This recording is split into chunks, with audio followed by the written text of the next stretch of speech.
ইবলিসের চক্রান্ত দুর্বল, নারীর চক্রান্ত ইবলিসের ষড়যন্ত্রের চাইতে কোটি গুণ বেশি শক্তিশালী, ভয়ঙ্কর নারীর চক্রান্ত। আর ঠিক না কইলেও ঠিক না, এটা কোরআন শরীফের আয়াত। হ্যাঁ হ্যাঁ, এটা কোরআনের আয়াত। ইন্না কাইদাকুন্না আযীম। কোন বেড়ি যখন সিদ্ধান্ত নেয় তুই বেড়া কেমনে তোর বাপের লগে মাল লগে ভাই বেড়াদর লইয়া থাকবি আমি দেখুম, এই শেষ।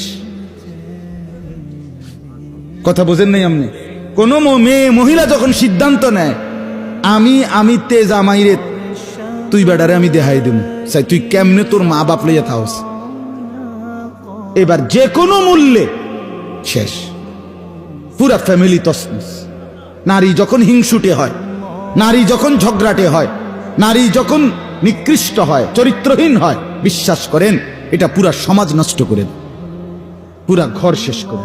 কত মানুষের সংসার, কত মানুষের জীবন, আহা, জীবনের সাজানো সব কিছু এলোমেলো করে দিছে একটা অসৎ নারী। 26 বছর বিদেশ করছে, 16 বছর বিদেশ করছে, 18 বছর বিদেশ করছে, বেচারা রক্ত পানি করে ঘাম ঝরাইছে, তার কলজাটা জাগাত নাই, বুকটা মাটিতে লাগিয়া গেছে টাকাগুলো মিলাইতে গিয়া। প্রখর রৌদ্রের মধ্যে বিদেশের জমিনে কষ্ট করে টাকা কামাই করছে। কিন্তু অসৎ নারী যদি হয়ে বিবি, তাইলে আয়সা দেখবে 18 বছর পরে কিচ্ছু নেই, 20 বছর পরে কিচ্ছু নেই। এজন্য এটা বড় গুরুত্বপূর্ণ। ছেলেদেরকে বলি, বাপ, এটা মনে রাখো,